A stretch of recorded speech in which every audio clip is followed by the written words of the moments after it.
Hey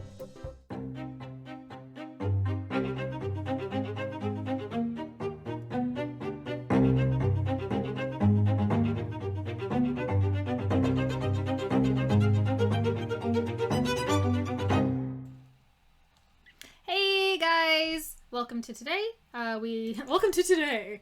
To the GM's chat. Today is again we're just going to be hanging out, answering questions. I'm Sarah, and I have Fallaize and Katie joining me today. And, hey guys. If anybody else ends up joining us from the Wayfarers GM's lounge, then perhaps we'll have some more visitors. But in the meantime, it's the three of us you're stuck with. If you have questions, feel free to drop them into the chat, and we will do our best to answer them. We have, if you are checking in and not familiar with Wayfarers League, we are an online community. We have a website, wayfarersleague.com, with tons of information about who we are and what we do, and so you're welcome to check that out. We've got a lot of open events right now, a variety of games with seats available if you're looking to get your tabletop role-playing game on. Thank you, Marks on Paper, for following. That's always wonderful. I like the little sound. Yes. And yep, so that's it. That's what we do. How are you guys doing today? I have my tea. I'm ready to go. I'm doing just fine. Was just playing some Star Citizen with Sam, and then jumped out of that to come and join you guys. Very good. Yeah, there's a nice little group on that you guys all play Star Citizen. Ted was taking a break from it for a bit. Yeah, I think a lot of the guys were waiting for the new patch to come in, but it just launched yesterday, so we're all on. And there's a new space station, which is the most beautiful thing I've ever seen in a video. Oh yeah, he was showing me that yesterday because he went on just to see how the patch was, and he's like, "Look, Sarah, look!" I'm like, "That is quite beautiful." Yeah, a game I will never play, but I am happy you guys all enjoy it. Fair enough. I'll enjoy watching your shenanigans while I do other things. How are you, Katie? I'm alright. Enjoying a very rare weekend day off. Yeah. Being a little bit lazy. Or a lot lazy, but that's what weekend days off are for. Now, if anyone's watching and would like to ask us a question, you are welcome to put that into the chat. As well, if you tag one of us on Discord, we can answer your questions there. Is there anything that either of you wanted to mention about games and things? Otherwise, I'm going to start just going on how much I've been loving Blades in the Dark. Yes. Blades is pretty awesome.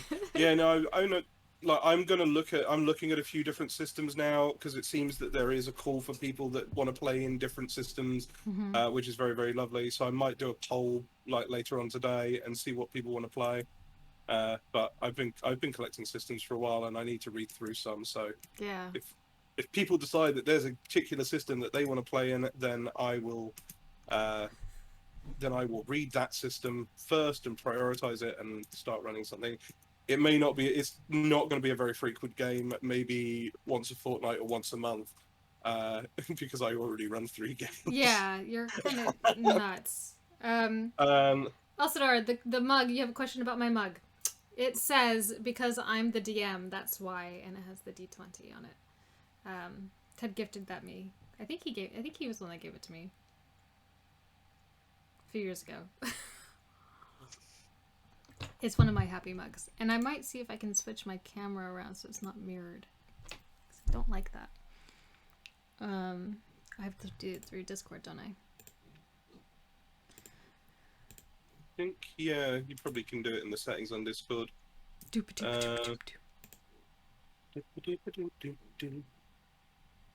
Video settings. I'm not seeing anything for mirror. No, I probably need to do it directly through my webcam. I'm not going to fuss with that right now. I'll fix it for next time. I believe there were questions before. I'm a bit loath to start talking about those questions because I don't know if they're actually in the chat or not. Because in the Discord, there was a few questions from people about starting off, wasn't there? Yeah, I believe it was Tic Tac. So Tic Tac, if you are in the audience at the moment, please just drop a message in and let us know so that we can kind of start addressing the questions that you had. But if not, if there are any other questions, otherwise I could go on a bit of a. I already did a whole hour and a half stream about Tailspire, but Yeah, tell me. I didn't get a chance really to watch any of that. I freaking love Tailspire. It's really cool. Like literally the only downsides to it at the moment is that it is just not super accessible. Yeah. Because everyone in the party needs to have bought the program to actually make it really useful. To connect all so you connect all together if you have your own license to be able to. Yeah, so if you each have a copy, then you can join people's games, and then it works very much like any VTT, where you have the GM who has master control, and the players can control their tokens and stuff. Yeah. But it's got a massive library of different terrain assets that you can build your terrains out of, and everything is 3-dimensional. You can build on like multiple layers. There's a slider that you can raise up if you want to have like water on your map. You can just like that's cool. add a water level. So I built a sewer map yesterday, and so there was like a big like tunnel of water going through the whole thing, and then platforms on either side that people could walk across. That's cool. I think my only concern about using something that extensive would be making D&D feel more like a video game. It's still very much a tabletop setup VTT. It's just adds layers to it, so there's levels to it, but it's still like there's no video game element to it. Like you still have to pick up a token and move it to a place for it to do anything. Right. They put in a couple of little animations which are quite fun. So if you've got your if you want to like make an attack against something, you can actually like do a little animation where your mini just kind of jumps at the thing. Or if you're doing a spell at range, there's actually a little animation where it will fire off a magic missile and it will like arc round and hit. It looks really cool. That's fun. I really like the magic missile animation on that. But it is quite fun. I was thinking like I've been looking at the Kids with Brooms RPG, tabletop RPG, which is a spin-off of Kids on Bikes. Yeah. But it's based in it's basically Harry Potter, the tabletop RPG. Right. And I was thinking it would be because you could build pretty massive maps on Tailspire. I would love to build a fully interactive 3D version of like Hogwarts Castle in that thing. See, I think that's probably why I would like it, because I also really like The Sims, because I get to build crazy homes, and so I think I'd probably fall full into that program. It is multiple layer maps is really appealing. Check when you get some time, check out the bit that I did yesterday, because I built like a whole map in it on the stream. So yeah, I'll have a look. Did you want me to drop that onto YouTube? Did the people in the chat want me to drop that onto YouTube? I think we definitely could. Okay. I don't think I've downloaded it yet. I'll have to see. Well, we've got a question in the chat. Yes. I'm not sure about their question, but how do you all normally handle bringing a party together for an adventure? Do you use the trusty, you and your friends sitting in a tavern, and are approached by CD individual? I don't think I've ever used that. I've definitely done tavern starts. I don't think I've ever done you're approached by a CD individual. It's usually... So like I'm doing a Spelljammer campaign at the moment, and I can actually say that on the stream now because all the players know that it's a Spelljammer campaign now. But the setup for that was that the party all eventually ended up in this tavern when an alien invasion happened, and so it's just like it's not like a CD individual walks up and goes, "I have a job for you." It's like, okay, you guys are sat down, relaxed in the tavern at the end of the day, and then shit meat fan outside, and everyone has to react. Yeah, I was in a game where we were in a tavern signing up for an Adventurers League type of thing, a new guild that didn't actually happen because the town got attacked by goblins. Yeah, I know I talk about it a lot on these streams, but Dimension 20, the guy who GMs for that, has one of the most amazing ways of bringing parties together on the stream, where he kind of goes to each character individually in like a day in their life, and then each of them individually has their kind of like own little incident, which eventually leads all of them to one unified place where usually the first encounter happens. Yeah. So I really like that kind of approach. I try and do that sometimes. That's, I mean, that's, I like to do that in session 0, actually, where everyone just like kind of shares who their character is, or they build characters together. And then I will come up with so you guys are in this space and you guys are in this space and you come into this space and this is what's happened to bring you all together, which gives them like an amusing little like you've come from your backstory into this area. I do, for one shots, I think that the tavern is very handy, because it's like they're on the road in the tavern, but I like to do chaos going on outside, so they can choose to go interact with that, instead of someone coming up and being like, I'm sending you on this mission. But it's quite, also it's like the person who's like, they walk into town and someone like gets their attention and then like wanders off, so they have to follow them. But there's lots of different ways of doing it. there's, for sure. yeah, there is lots. 'Cause I then mean, sorry, you also have I think everyone being in prison at the same time Yeah. at the very beginning. Yeah, That's quite common.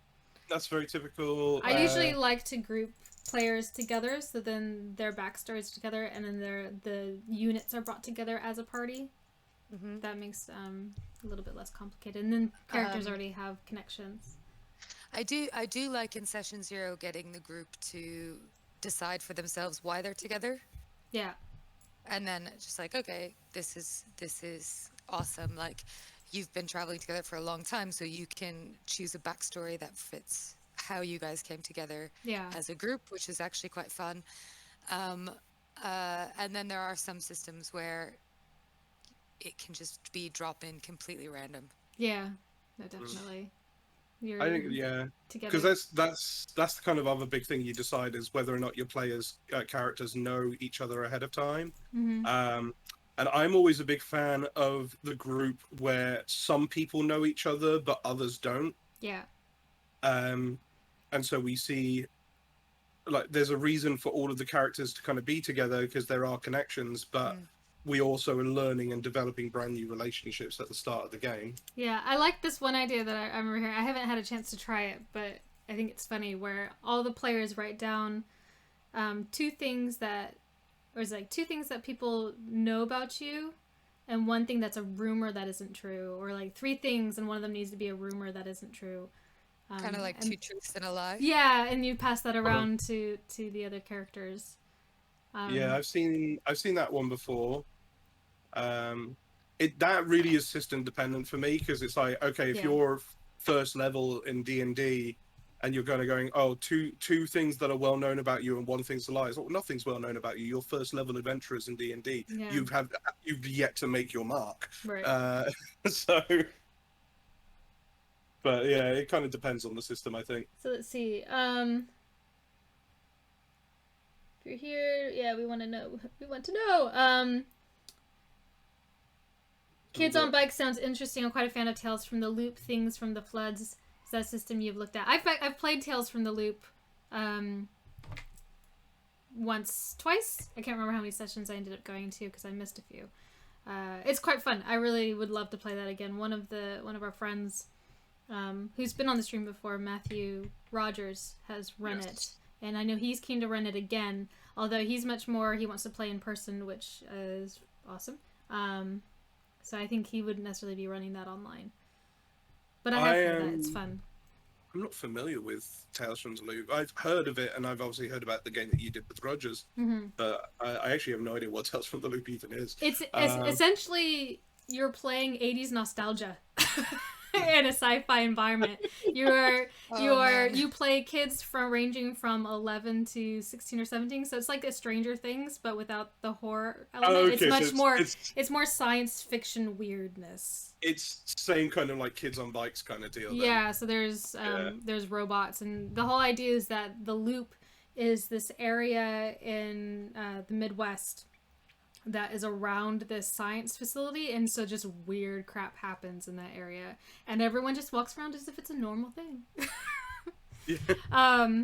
It's quite good. Which is very Stephen King. Yeah, it was actually developed from this guy. I can't remember the artist's name, but it's all this different concept art, and so the artwork then inspired this RPG, which also went on to they made the TV show on Amazon Prime.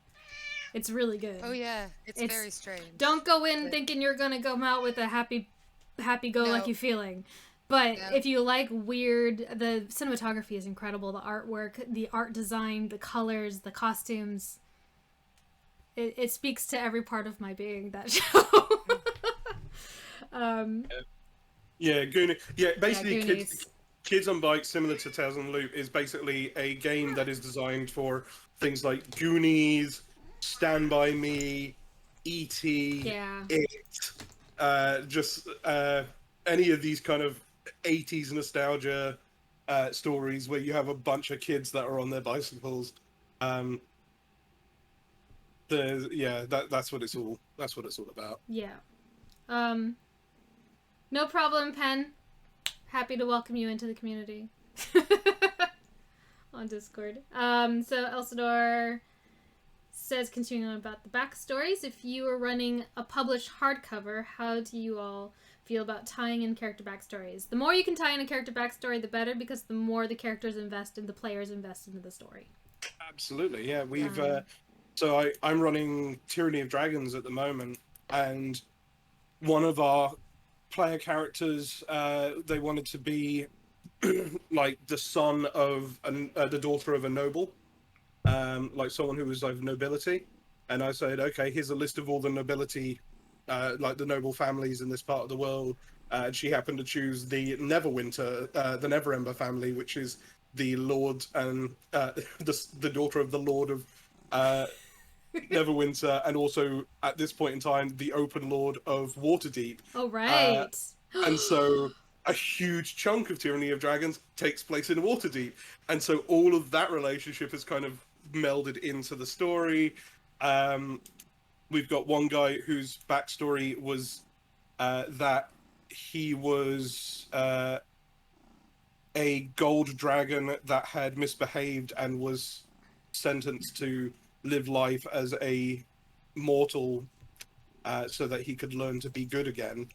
And we've had constant like moments where visions have come through and things like that have happened. Like any way you can weave in a character's backstory into the into a game, even if it is a pre-published thing, is fantastic and is going to make a really big impact. At the end of the day, it may be pre-written, but you can change things and you can edit things to suit what you want to do with your players. So yeah, I'm terrible at it. I can't.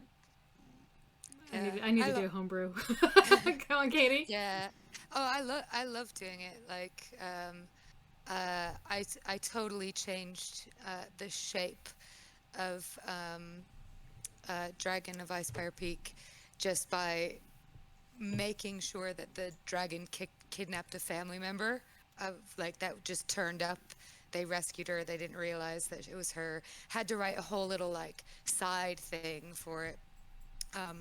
But there's so much. They're just really, really invested in rescuing her. And whereas before it was like, oh, this thing is a little annoying. It's got my sister. This is our sole purpose. And then you like say, oh, you've got a lot of power to give them a good or bad ending, to be honest. But it just depends. But to be fair, you want them to feel like they have won. But that said, Fergus is like loving torturing us in our game with our backstories. Which, yeah, we love it. yeah. But it's very like painful.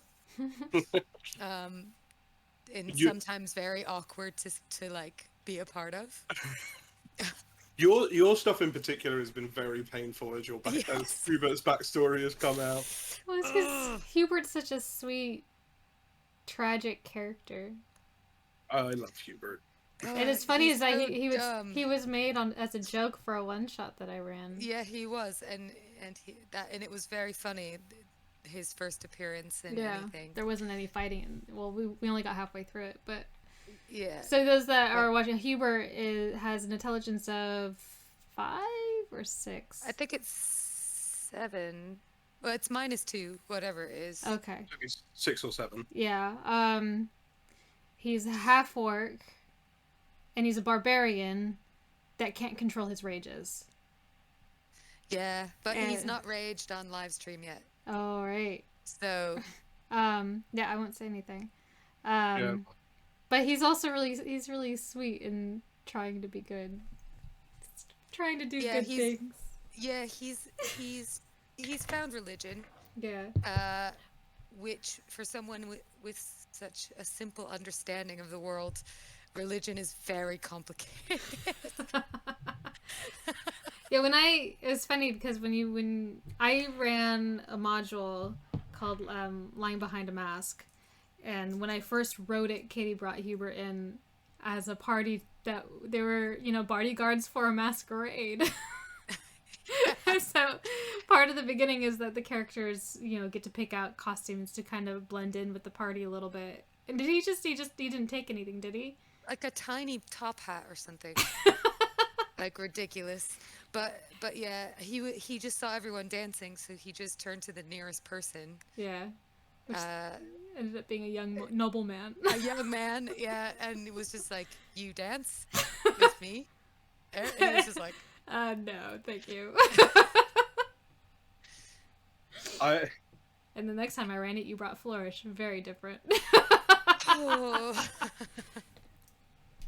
I do love Hubert, and I love. So in the last game, poor Hubert is too nice for his own good. That was. So I won't cringy. say anything because you can still watch the last game on our. Yeah, and it'll go up just on be YouTube this prepared. week. Yeah. Just be prepared for super awkward, super cringe. Like, Yay! oh god, this is the most socially horrible thing you could ever do, ever. Yeah, but we had to. We couldn't let Hubert be taken advantage of like that. Aww. We had to step in and intervene. And then there's also a very sweet moment between Frey and Marina in that episode as well. So definitely check Genuine that out. tears. Maybe I'll watch it while drawing this week again. That reminds me of a barbarian another PC ran that had a berserker axe. The group couldn't get 60 feet away from him, so every fight was just a constant rage fest. Oh god. Nope, Hubert does not need that. No, that would be the worst thing for Hubert to have. I think that the party would take it away from him Yeah, if they survived. I think that'd probably be. Aww. To be fair, if we let him have it in the first place, I think once it was identified for that item, it was like, no, this is a bad item for Hubert. Hubert, this would really be bad for you and hurt you. Now I kind of want to message Fergus and say, hey, Fergus, give Hubert a cursed item, please. Oh no. That'd be horrible. Hey. I already messaged Fergus about something else, but never mind.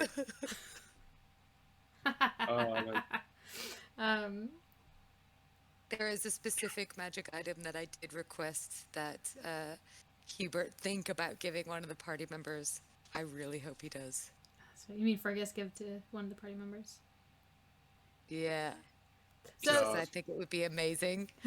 so if you're We'll see. just tuning in, we're GMs at wayfarersleague.com. And if you want to, you can drop a question in for us and we'll do our best to answer them.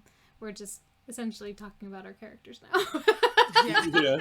It always slips into that, doesn't it? Yeah, well, we're talking. So the game that we're talking about with Hubert is streamed every Friday at 8:30, right here on our channel.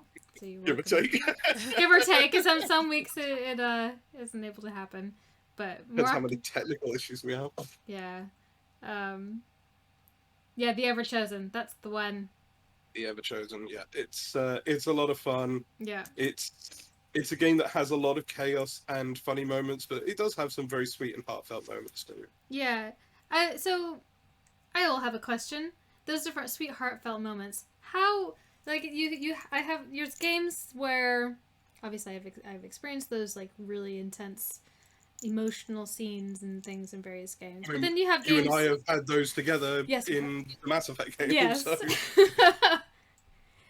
Yes, those have been very Yeah. intense. But then you have games that are much more contrived, and you don't get those character arcs or those emotional story arcs and whatnot. And those things aren't brought up. How do you introduce those elements authentically for players to help those moments happen? Because that is, because see, that's the thing that's very difficult to kind of say as well, because that's something that ends up being very personal to the players and Yeah. to the player characters. Like you can have NPCs that have emotional stuff and the players can be sympathetic towards them, but it's not the same as when it's happening to them. Mm-hmm. So I think the kind of key to that really would be to set something up to build a connection between player characters, and either building connections between each other or building connections with the player character and some external force, whether that's an NPC or a place or whatever. Take the time to kind of build that connection, and once you feel that connection is strong enough, that's when you can just start messing with it and causing this dramatic stuff to happen. When it comes to the interplayer stuff and inter-character stuff, I mean, it really is just down to them. Mm-hmm. You can't force that because you definitely don't want to force that because some players may not be comfortable with that. So yeah, it's really kind of comes down to the players to do that stuff. I think, like, as a player, because I love that stuff and I will introduce that into every character that I play. As a player, it's always I always play characters, or at least have a level of curiosity in any character I play that wants to know what's going on in the other characters' lives, to build bonds and connections between those characters. And, Yeah, I think, and ultimately you want to really care about this is where it's really good for more experienced players to play with less experienced players, because if you can show how it's really important to care about the other party members or have some sort of relationship with them, sometimes not good. Mm-hmm. I mean, we're about to play our evil campaign tonight, and our characters do not have good relationships with each other. I don't know what you're talking about. Agnes is fine. She's fine as long as there's someone that's not having fun. She's pretty. Yeah, that's fair. I do love that group in particular because it is the villains game. The characters have gotten to the point where they're together out of obligation more than anything else.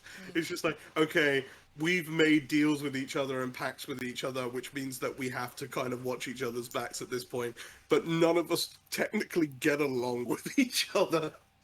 Yeah. No, that's not fully its own drama. Yeah. No, it's not quite as extreme as that. Like there are characters that get along with each other, but not as a group. There's a lot of very disjointed. I love how there's this kind of like animosity triangle between Agnes and Helena and Romar, because it's like you don't get a love triangle. This animosity.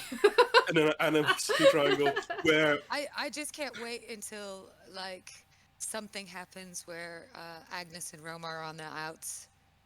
Oh. Because already I think Agnes is quite like, Helena's a bit boring now. A bit. Yeah. But at the same time, yeah, Agnes is so chaotic. She's so chaotic. Yeah. I can't predict. Let's see. I recall that there was. I recall there was some discussion about triggers in games and how warnings are used on the website to help some avoid joining a game. That they have a trigger on them. when you're in a game, what type of systems do you use with your PCs? X cards or something else? X cards are great.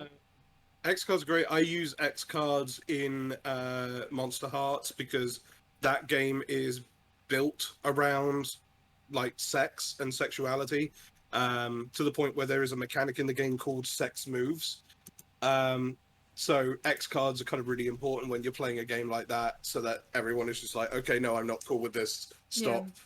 Yeah. um, uh, disclaimers are kind of a big thing though, because if you know you're going to play a game where, like, up front, it's going to be a particular thing, and like Katie's running the house at the moment, and I think we'll be starting a new game soon as well, which is all horror based, and there's a lot of really creepy stuff in there, and it's just like, okay, heads up to everyone, this game is going to have a lot of like messed up stuff in it.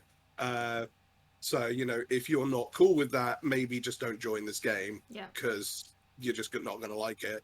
I get that with Spelljammer, because I was like, okay, I got a bunch of monsters in this game which are basically body horror monsters. If you're not chill with body horror, then you're not going to really be chill about those encounters. So, and there's going to be a few of those, so just maybe join a different game. Yeah, and I think for me personally, as a rule, there's certain things I just don't have in my games. Like, I will never have sexual violence in any of my games I run. Yeah, I mean, kids are going to be 100% safe in my games. They might get kidnapped, but they will not die. I mean, I get that definitely from your point of view as well, because obviously you have kids. Yes.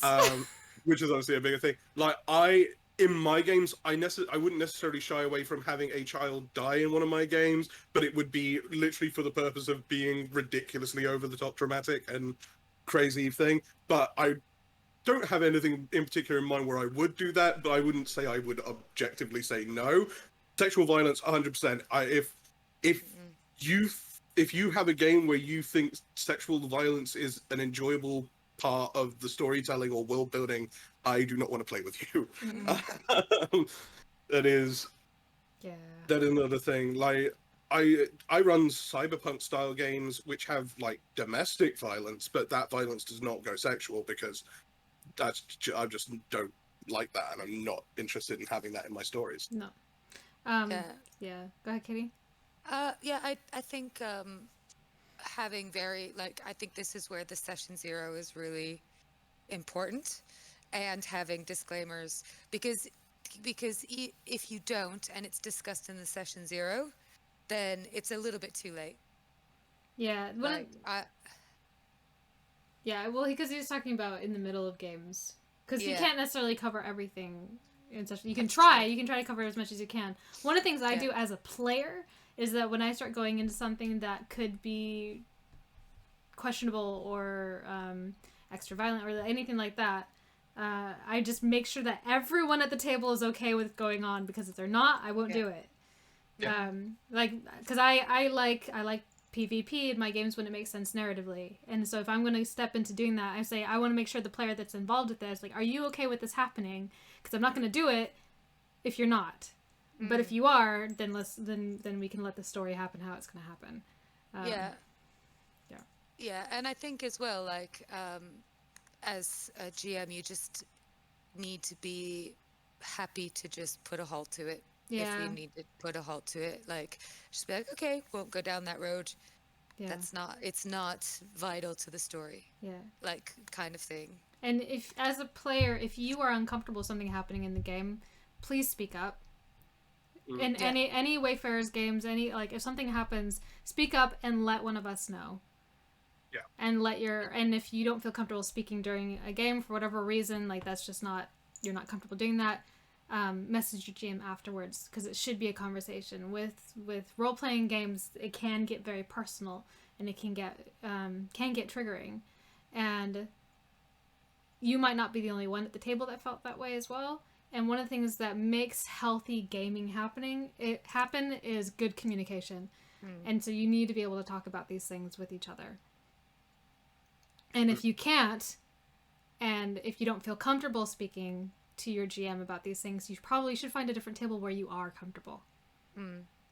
Definitely. no gaming is better than bad gaming. Yeah, for sure.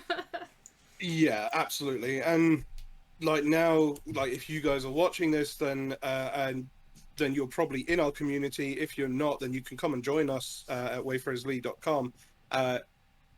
There are always going to be other games. Yeah. So Yeah. don't feel pressured into staying in a game that you are not happy with. Yeah. This is something that happens that happened quite a lot, I think, for people, and people I've spoken to in our community in the past, where they found themselves stuck in games that they weren't 100% happy with, because there was no other option. Like that was literally the only game they could join at that time. It's like that's not the case anymore for anyone who is in our community. There will always be another game. Yep. So Always new games, always new GMs, always new players. yeah. And I know there's certain people within the community that have a problem playing with other people in the community, and they just don't join the games together, and that's fine, because there's always going to be more. Yeah, because there's so many different styles and Yeah. personalities. It's a big community, so it's absolutely okay. Yeah. Yeah, we are definitely getting bigger and bigger. Great. Are there any hints and tips for those that struggle building background, particularly new players? Oh God, yeah, loads. Oh man. Background stuff is always so much fun. I love doing background things. I think, like, if you go into a game with an idea of like what you want your character's personality to be, but you don't know what to do for a backstory, look at the elements of their personality and just ask why. That's a good starting point. Just question why your character is the way they are. I would suggest for people. I would definitely suggest for people, create characters who have parents that are still alive. Yeah. Or you will be a victim of Hubert. Not a victim, a charity case. A charity case of Hubert, which in some cases can feel like being a victim. Whereas Hubert's charity is very aggressive and forward, and Yeah, with no concept of subtlety. I think going off of what Fallaize was saying is that figuring out why your characters the way they are, not just their backgrounds and personality, but also their class. Like, how did they become? If you're playing D&D, how did they become a ranger? Why are they that way? Like, where did they learn how to do those things? Yeah. I'd say one of the most like helpful things that came along was Xanathars that have all the book like things to roll for all of your backgrounds, which is actually quite inspiring, because you might not have thought any of that. Just let the dice do its thing, and then you can run from there. Okay, they met an archfey or archfiend. Is this like super important to their story? Probably. Tell us that story. Like, this is just like a little table to go off, and I love tables, so that I like creating with tables, just because it like triggers a little bit of imagination. Yeah. Absolutely. Random table generators are really great. There's actually one which was used for Pathfinder, which works in any fantasy setting, but it goes into so many details, and you can literally roll an entire life story for a character if you wanted to. Yeah. It's that in depth. But sorry, go there's a ahead. lot of stuff like that. 5e did one thing which was really lovely, which was the added boxes on your character sheet that have like personality traits, ideals, bonds, and flaws, which are really, really great. I know a lot of people just leave those blank, but honestly, I do recommend putting something in those. Yeah. Especially more than anything, the bonds box, as the whole point of the bond is this is what is tying you into the events that is happening. This is the reason why your character is doing what they're doing at the moment. Yeah. So bonds are really kind of a big thing, and different systems do that as well, where you will have bonds or intimacies, or they call them different things, but it's always the same kind of thing of these are the connections you have to the world and the people within it, or the people in your group, and those connections are important, and different systems will make that important by having mechanics built into that. But even when they don't, just having that idea of what are my connections to the different things around me is a kind of big thing for creating a backstory for your character. Yeah, and actually, you don't even need a backstory to go into a game. You can figure out during the game. With I was mentioning just a minute ago with Blades in the Dark. I don't want to say too much about my character's backstory because Katie's in it, and Yeah, I don't want to tell her. Secretive. We're very secretive. But the thing is, yeah, and so going into it, I had an idea of this character and who she was, and her class is a Whisperer, so I figured out a Whisperer is essentially an occultist psychic that deals with ghosts and the supernatural. And so it's like, okay, but why is she that way? And so then I went back to her as a child, where she grew up, who she grew up with, why she ended up. Katie knows she grew up on the streets, and so it's like, well, how did she end up on the streets? And so it's more of it's a series of questions of why and how they got to that point.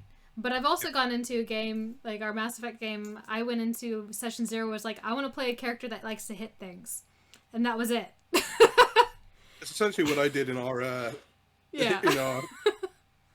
what's it called? The Exalted game.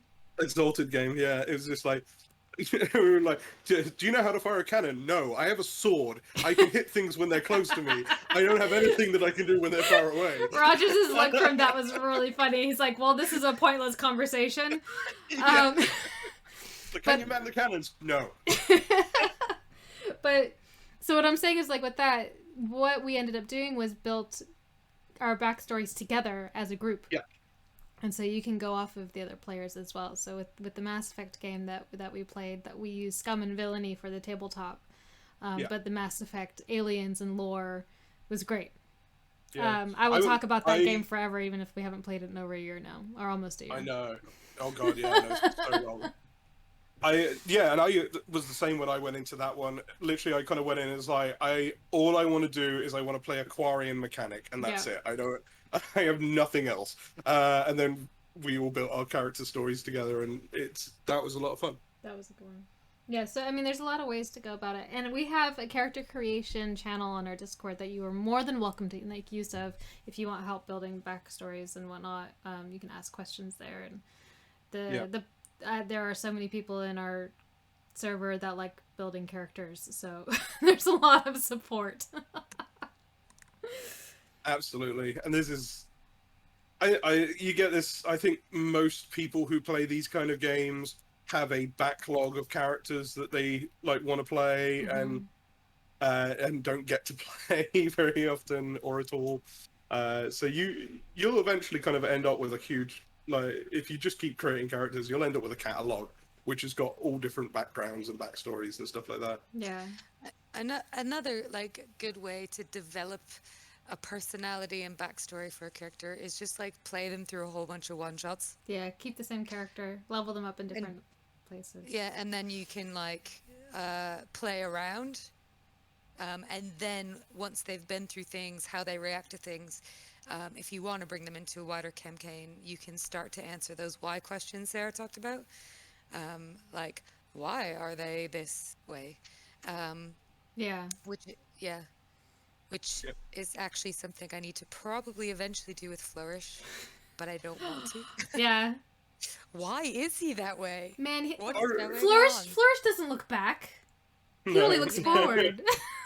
Flourish is an enigma even to himself. Such a dick. He might buy an elephant. Yeah. Brad's character in a one-shot I ran ended up buying an elephant in the middle of the night. Oh, yeah.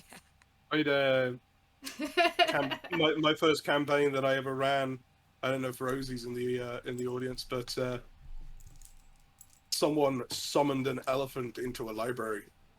That was literally so big it couldn't fit in the library, and so it couldn't move. It was just anytime something went near it, it would just swing its tusks and trunk at it. Oh my goodness! It was panic. Did Rosie make an elephant in the room joke? Because I Oh no, yeah, no, we've made that joke many times now, because that's one of the most crazy stories. That encounter, those players were just fucking with me. in that encounter because it's like, okay, you go into a library, there is a tiefling and 3 demons in this library, and you need to kill them. And it was just like every single round, just like, I'm going to summon a bunch of bats. Okay, I'm going to summon. I'm going to summon this. I'm going to do this illusion to make an illusory thing over here appear. And then Rosie pulls out the Wand of Wonder, which does a random thing, just casts it, and it summons an elephant into the room. And so good. and at that point, by the end of that fight, we had 14 pieces on the board, and I was trying to keep track of all of them. That was a very stressful encounter for me. Sorry about that, Brad. He wanted a full-on... I'm assuming that you meant cannonball into the bath. That was a very silly game. Silly games are fun. I don't run... all of the games that I run, I never intend for them to get silly, but they do often go silly at certain points. Yeah. And I think, like... I like the balance. I like to have a bit of balance of drama and silly. I had a great moment in Spelljammer recently where... the druid in the party, they stumbled upon another druid, and the druid in the party started conversing with them in Druidic. And whilst I was talking in Druidic, I was doing like a kind of stoner voice. Mm-hmm. And then he suddenly just went, was like, "Oh man, I'm just being so rude to all of your friends here. Hang on, let's switch to common. Hello there, friends. How can I help you?" That's awesome. Yeah, I think with most storytelling mediums, a balance of comedy within drama and intensity that's like there's a sweet spot. Yeah. There is. Yeah, and that's kind of an element of storytelling in general. Whenever you have like crazy drama, so it's such a random thing to talk about, but anyone who has watched West Side Story, and not the film, but the actual stage show, because they switch things up in the film because it makes sense in the film, but on the stage show they did the things the other way around, which is the song Officer Krupke, which is probably the funniest song in the whole show, where the characters are basically just taking the piss out of a policeman. In the stage show, happens immediately after 2 characters are murdered. So it's like really dramatic. Yeah, so if you've watched the film, Sarah, I'm assuming, the songs Cool and Officer Krupke are swapped in the film. Oh, weird. That's really weird. So Officer Krupke is done afterwards, and the reason it's done afterwards is this super dramatic and horrifying thing has just happened. Yeah. And so they put in this very funny song, and it makes the funny song even funnier, and then when it goes back to the drama, it gets even sadder, because you've just had that little reprieve. That makes sense. Narratively, it makes sense as well. It's kind of that's weird. Yeah, but that's like a thing that they did, was just have this really crazy comical song right after 2 murders. Yeah, so. that would not work well in the film. No, it would have just seemed very distasteful in the film. Yeah. So but yeah, there's a kind of thing to be said of like when things are really heightened and dramatic, to just throw some kind of comic relief in there, just to kind of give everyone a quick reprieve before taking them back into it, and it will not only does it stop things from getting way too depressing, but it also actually makes the drama more interesting. Yeah. Let's see. Another question. Out of interest, as GMs, do you ban anything in your games? Spells, classes, races, etc.? Sometimes. It depends. As a rule, I don't. Because I don't feel like there's anything really to ban. Because if you ban something... If you don't ban something, there's something in the game that you don't really like, or it's too much, then it's more of a problem solving from the GM perspective, that you just need to learn how to work with it and work against it or work with it. If it means narratively, then it makes sense narratively to not have something. Then yes, I would ban something. Like in Onua, in our homebrew world, Dragonborn aren't a thing. because the dragons are mythological creatures at a certain point. Yeah, So it can depend on world building yeah. and stuff like that. I don't think I've ever kind of gotten to a point where I've just been, I'm going to just not allow anyone to do this particular, like, play this particular thing. Yeah. I've definitely had times where I've wished I'd done that. We're just like, every single village you come to, it's just like, we're going to try and keep a low profile. It's like, you're going to try and keep a low profile. You are a tiefling, a goblin, a bugbear, and an Asimar walking into a village of halflings. And you're going to try and keep a low profile, are you? Okay, Yeah. sure. That's going to Yeah. work. I think for me, like, sometimes I've banned evil characters. Yeah, okay, that's fair enough. But also, like, things like that I haven't had a chance to look into. For example, like Unearthed Arcana, or if there's like new material that comes out, and I haven't actually had a chance to look at the mechanics of them, especially if it's something that I've written pre that stuff. Yeah. That's fair. Because I you don't actually have to modify it. Yeah. But that's fair. but I don't allow Unearthed Arcana in my games. yeah. I've always, I think every 5e game I've run, I've always said, anything that is officially published is fine. Anything from Unearthed Arcana or Homebrew, just send it to me and I will make case-by-case decisions on those. Yes. Because, yeah, there definitely is sometimes going to be things which is like... sometimes it's not even a thing of, like, this is a really bad thing or it's a really broken thing. It's just like, this is going to really screw up the game that I have planned. Yeah. Yeah. That's kind of probably more what I would veto. Oh, Fee, thank you for subscribing. Yay! We're up to 9 subscribers now. We are nearly halfway through our next goal of 20 subscribers, where we will get to do our one-shot live stream. Yep. So it's going to be a lot of fun. A little more. I know who's coming to this. Yeah. We've got one here is, how do you handle spells like animate object, where it can be like 10 different attacks in a single round? Have you found a way to expedite the process?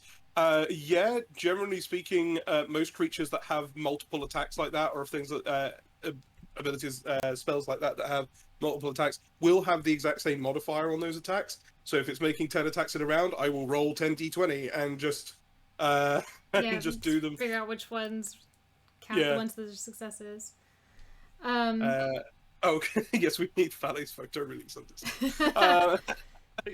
Yeah, Fallaize has a photo from him when he performed Hairspray, where you had... I performed one number from Hairspray, and I've actually done this twice. I've performed numbers from Hairspray, and both times I played the mother. So, yeah. I did want to mention that I have been in games with banning spells and things, that the GM, when I summoned 8 pixies, he allowed it, but he said the pixies cannot cast polymorph. Yes, that I mean, because that's pretty broken. That is a thing, because that's a real thing, that a spammy thing that people have done, where they've summoned 8 pixies and then had the 8 pixies polymorph themselves into 8 T-Rexes. Yeah. And it's just like, okay, that's not cool. I feel like we had a whole conversation about breaking the game, and I think that's something that breaks the game, where it's not fun at that point. I mean, that's a bit much. Because then that takes away the fun of the other characters being able to have their moments of attacking or whatever they want to do. And then I've also, same GM also, I got plane shift, and I was not allowed to use it wherever I was. I ended up having a map with locations where I could actually cast that rather than anything else. But I don't think he fully read the spell, because I read the spell afterwards, and you need a tuning fork tuned to the specific plane you want to plane shift to. So there's a mechanic built in that I don't think he was aware of. Difficult to do. Yeah. Do you limit wild shapes to the thing the druid has seen? Yeah, I mean... Pretty loosey-goosey about it. I'm pretty loose on that, for the simple fact that it's like, limiting wild shapes to the things the druid has seen. It's a druid. They've probably seen most animals at this point. like if there's no chance that they will have ever seen a dinosaur, then okay, they're not going to turn into a dinosaur. But yeah, I think most stuff is pretty chill. Yeah. Fee had had another question, which I would honestly love to run a game, but I have no idea where to start. Well, you're Um, at a good starting spot because you want to do it. yes. Good point. So, like, if you're looking at kind of like a place to start, generally, I mean, if we're talking campaign here, place to start would be like, what genre do you want your game to be in? What setting do you want it to be in? Yeah. You know, start from just kind of the bare framework of, you know, are you wanting to run a fantasy game, or do you want to run a sci-fi game, or a modern style game, or a cyberpunk style game? Have a kind of think about like what of those you want to do. Decide what system you want to run in. Because obviously, if you're running fantasy, then D&D is perfectly good. But if you want to do something that's not fantasy, then you probably want to look at another system. Then Because there's so many start different to kinds. kind of. There's so many kinds, yeah. And then Modern sci-fi, Wild West, like Yeah, kids on that's- bikes, adult. Do you want more silly? Do you want more serious? Horror, detective, heists? Like, yeah. Wild what's your flavor?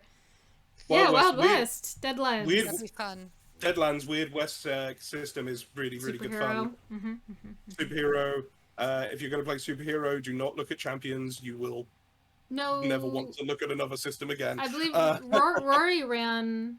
What was Rory it called? ran a superhero Prowlers in. and something in Prowlers. It sounded like it was fun. I'm not a huge The system they used There did it is. look a lot better. So Prowlers and Paragons. there we go, Powers and Paragons.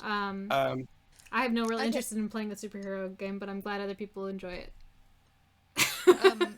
I think I would say if you want to start out, like, it's actually really helpful to start out with the system you know best Yeah, as a definitely. player, and then just run a one shot with it, like, see how it goes.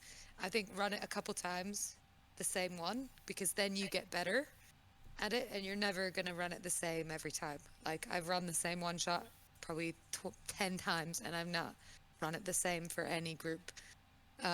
So you just are able to, like, kind of improve upon, like, yourself, and then when you go to move on to other things, it's just a little bit easier every time. But also, don't start with too high a level. Yeah, keep it simple. Yeah, I would say if you're going to play, don't start with anything higher than maybe level 3. Yeah.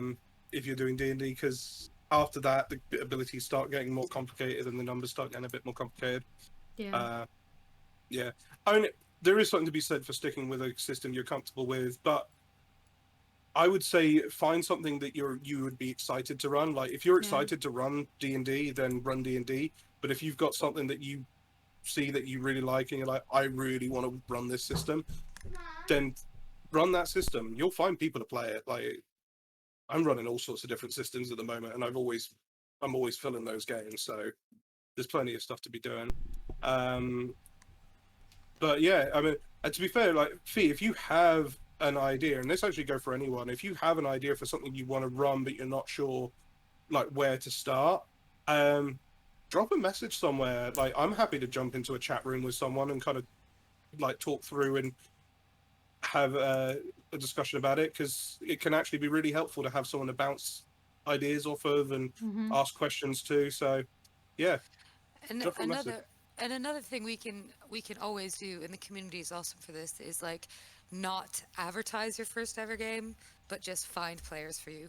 Yeah. So that you know that, like, you're going to be comfortable with them, and you don't have to, like, get to know them in any way to begin with, like you already do. Yeah, I've set up a few games for people who are brand new to GMing to hand-picking players so that it is a controlled environment for you to learn and to be comfortable in. And Brad says the concern is lack of knowledge on how to use Roll20 or any other program. Then do Theater of a Mind. Yep. Yeah, I mean, there's nothing to say you have to do that. Yeah. Roll20 is not super complicated, but you can always do theater of the mind. I will say theater of the mind can actually make combat more difficult. It can. It depends on the system, but yeah. Depends on the system, and particularly when you've got a system like D&D where ranges become an issue and positioning becomes an issue in combat. But you don't necessarily have to have Roll20 to do that. You can literally just get a piece of paper and draw a map out and have a camera pointed at it if you're doing it online. I've done that before. I've done that. I did. I started when I started running stuff online. That's what I was doing because I was like, no, I have all this physical terrain I want to use, and now I do everything through Roll20 and that because it's become easier for me. But yeah, and Zoom has a whiteboard option. There's also Google. There's a Google thing that you can share. I can't remember the name of it. Rob likes to use it. Where essentially it's just a shared space where you can drop pictures and draw it. Jamboard. Yeah, Jamboard. So you don't need to use Roll20. There's also there's one called Owlbear Rodeo. I have not personally used it, but it's a simplified version of. Yes, it's a I've similar seen thing. people use. Yeah, I've seen so people use that one. it's similar to Roll20, but I believe it's simpler to use. I think it's not quite so robust. I mean, if there's enough people who are interested in like trying to like just learn the basics of Roll20, there's no reason why we couldn't do like a live stream little tutorial of it. For sure. Well, it's one of the topics on the list for the next run of GM's Academy as well. Yeah. And like, so I hated it to begin with, by the way, Roll20. I absolutely hated it, partly because of the equipment I was using was not it wasn't playing ball. But as I've started running games a lot more, I first started with Theatre of the Mind, only using it for battle maps. And now I'm actually having a lot of fun learning it. And one of my very lovely players gifted me like subscription as well. So that's like been a huge help so that it's like you get a little bit more tools, but I would only recommend going to that if you are going to be running games a lot on things like Roll20. But it's just useful to have a battle map regardless of what thing you use. Like I actually love playing Theatre of the Mind.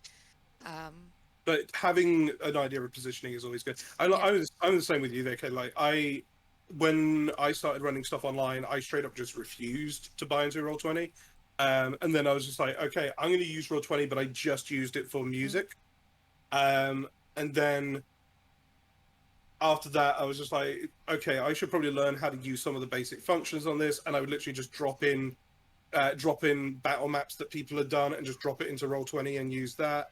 And it kind of gradually escalated to the point where now I go into the drawing software GIMP, and I design my own battle map assets and put them together into custom battle maps. So it escalated quite dramatically over time. But at the beginning, I was very resistant to doing anything through Roll20. I didn't like Theatre of the Mind as much, but because I like the battle maps, I like that element of it. But I had this ridiculous setup where I had a second camera pointing down at a battle map next to me, which is like set up here. I've still got all my foam terrain boards from back then that I used, which I will use again when I can finally run something in person again. But at the moment, they're just gathering dust. Yeah. Okay. Well, there's one final question because we have gone over a bit of time, and so we'll wrap up. Essentially, I think the sum up of Marks on Paper's question is about evil races. As a new GM, I avoid the whole race being evil. A specific person group can be. Is that okay for your GM sessions, and how do you deal with that in game? Is this a session 0 conversation? It depends. I would never say if someone wants to play like a drow that they had to be an evil drow, because that is not even canonically accurate, and B, that's just not nice. Same with goblins, orcs, gnolls. I don't think you can actually. Is gnolls even a race in the game? I don't know. Yeah, But I think so. monstrous races. Yeah. No, I might be thinking of bugbears, or lizard folk, or any of these things. The thing that I usually kind of make a note of is, so yes, if you're playing a D&D world, which is like the D&D Faerun, Forgotten Realms world, if you're going to have a character who is a drow, the thing to bear in mind is most drow in that world technically are evil because they are followers of Lolth, the evil drow goddess. However, there is also Elistrei, who is the good drow goddess, who has much of a lesser standing, is actually Lolth's daughter, I think, has much of a lesser standing as a deity and doesn't have as many followers, but because she exists, there are drow that can be good.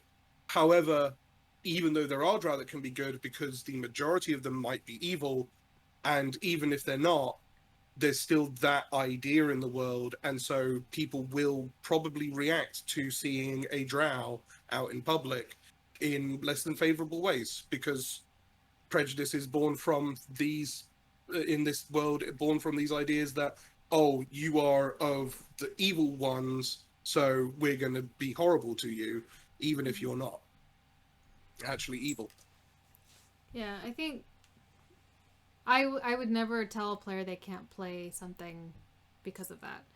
I think that as beings, we're all very different, and we are aren't necessarily even a product of where we came from. We are all become new and different. And so I think that I carry that into a lot of the games that I run. And so while a culture itself may be evil or appear evil to other cultures, that doesn't necessarily mean that the individual members of it are. And so that's kind of more of, because I like the varied of the different cultures within that are attached to the various races, because the nature of, I'm speaking specifically of D&D, of the nature of how early the civilizations are, how young they are, that they're not necessarily as blended as some, as like if you go into sci-fi, or when you have civilizations that are that millions of years old, or however old they are, so they're more culturally pure, if that makes sense, where they're not quite so blended. Yeah. So yeah, it's definitely session 0 conversation about how you want to run various races, and if you want to do that. But I know it's a hot topic as well. It's a bit touchy at times. It's a touchy thing, and it will depend on who's in the game. Yeah. As to kind of like what level do you engage with that, because at the end of the day, prejudice is a real thing, and it is a thing that is also real in fantasy worlds. Like you look at any kind of fantasy canon, and there's almost always prejudice between elves and dwarves. They always seem to be at odds with each other, and so you can, if that is a trigger for people who are going to be in your game, you can just straight up ignore that and just pretend it isn't there, and that's completely fine. Yep. But there's nothing wrong with including that stuff if it's chill with everyone at the table. Ignoring it for the sake of ignoring it is not something I would ever do, because it's a real thing, and it's part of a world that does actually, I find, actually grounds the world a bit by having unpleasant things like that. It depends how far you're going to take it, but there are things like that exist in these worlds. When I run Shadowrun, there's a whole thing in that which is orcs and trolls are really, really badly persecuted because they just straight up look like monsters, and so people are very, very horrible to orcs and trolls. I'm running a system in a cyberpunk setting where those kind of themes are a really big deal. I wouldn't want to exclude them from a game necessarily. But if there were people at the table where that was like a big deal for them, then okay, it's prejudice exists in this world, but it's not going to come up. I hope that answered the question. Katie, did you have any thoughts? I mean, I think it's in as far as the different races, I mean, for me, it's just like if someone's going to play someone, like they're going to choose their alignment and however. I'm not going to say, well, you can't because you're a drow or whatever. I'm not like, if they want to be good, like if they're like, I want to be like lawful good, I'm like, well, you can't because you're a drow. That would be wrong because you don't know that there's a reason in their backstory as to why they are that. But to be honest, I don't think I've ever had it come up in any of my games. Yeah. So it's never been an issue. And I also play very, very fast and loose with like the way races should be. Because when I'm GMing, like whatever I'm doing is canon. I don't look back on what the canon of the world is unless it's a world that I'm creating.